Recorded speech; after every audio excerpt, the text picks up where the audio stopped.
o empreiteiro sair dando dinheiro para todo mundo. E, de outra parte, também a doação de pessoa física com limitação, com valores e tudo mais. Então, tomando-se como ponto de partida este tema do financiamento, eu gostaria, inclusive, de que a gente conseguisse descobrir se há convergências e outras divergências nas duas propostas. Porque, de qualquer sorte, o que ficou muito claro é que o PT e o PMDB é que vão puxar esse carro. Senão não sai reforma mesmo, não serão os outros partidos. Boa noite, Tiago. Boa noite, Brito, todos os amigos aqui da mesa. Eu acho que tu tens razão. Eu confesso até que pela orientação da produção, eu vim preparado com todo um manancial aqui para discutir a efetividade do pacote anticorrupção. Eu também. Da presidência. Eu acho que foi uma orientação da produção, mas já imaginando que a questão da reforma política certamente estaria imbricada com essa questão do pacote, né?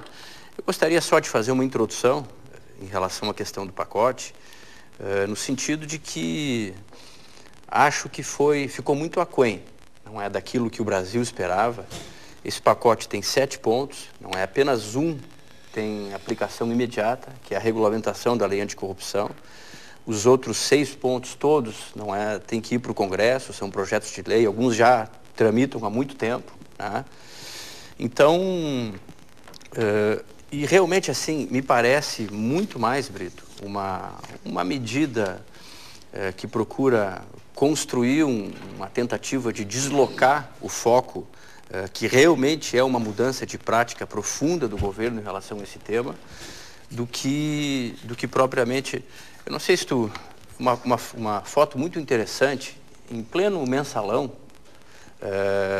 aqui, em pleno mensalão, o Lula, ele lança o quê? Um pacote anticorrupção, não é? Então, isso é muito emblemático, né? Em pleno desenvolvimento do mensalão, se lança como tentativa de dissipar essa questão um pacote, né?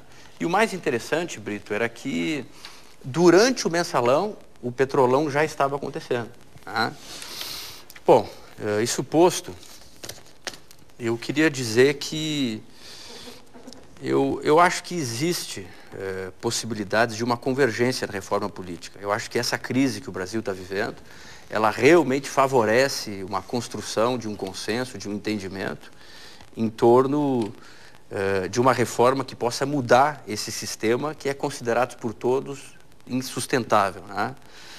O PMDB tem algumas posições. A questão do financiamento de campanha, não é?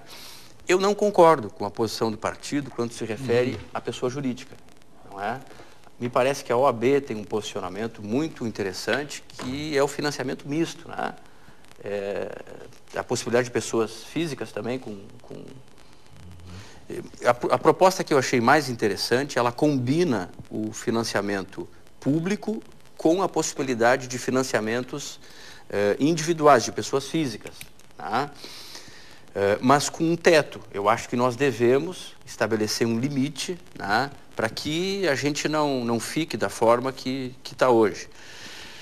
Mas, fundamentalmente, a questão do presidencialismo com pluripartidarismo é uma questão também que desestrutura o nosso sistema. Portanto, a cláusula de barreira, que pretende estabelecer a cláusula de desempenho, na verdade, que pretende estabelecer, não é, alguns parâmetros para que os partidos tenham acesso ao fundo partidário e ao tempo de TV, também me parece uma medida extremamente necessária para uma reestruturação partidária e para um enxugamento desse quadro que nós temos hoje. Explicando, o resultado de uma eleição determinaria o tamanho do aporte na eleição seguinte, ou seja, o desempenho, o percentual conquistado do eleitorado significaria o quanto o partido poderia buscar no fundo partidário, assim como trabalha com o tempo de televisão. Não, e até mesmo o acesso. Certo. Tá? O próprio acesso ao fundo e ao tempo de TV, somente os partidos que atingirem determinado patamar, me parece que alguns projetos falam em 5% do eleitorado nacional, doutor Maia, e 2% em 7 ou 8 estados, com no mínimo 2% dos votos.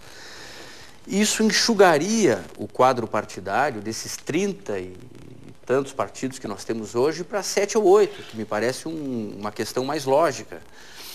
A questão do voto distrital misto, nós temos duas alternativas que me parecem inteligentes. Acho que o PT trabalha com a questão do voto em lista flexível, não é? E também o distrital misto. São duas alternativas interessantes. O distrital, ele cria uma aproximação do eleitor com o representante, não é? Dando esse vínculo, que isso é muito bom, não é? Dá um sentido de representação que hoje tem se perdido muito. A questão do fim da reeleição me parece uma questão importantíssima, não é?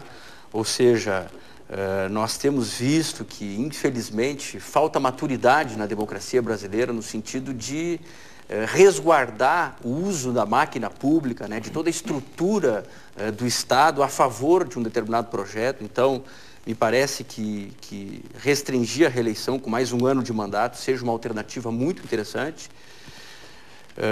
E também acho que seria muito importante o fim das coligações proporcionais e a questão do recall. Exatamente. O recall conferiria poder ao mandante, que é realmente o titular do poder político, da soberania política, que é o povo. Se ele entender que o seu representante não está cumprindo satisfatoriamente o seu mandato, ele precisa ter o direito de poder Me parece, revogar o mandato. eu vou lhe perguntar, não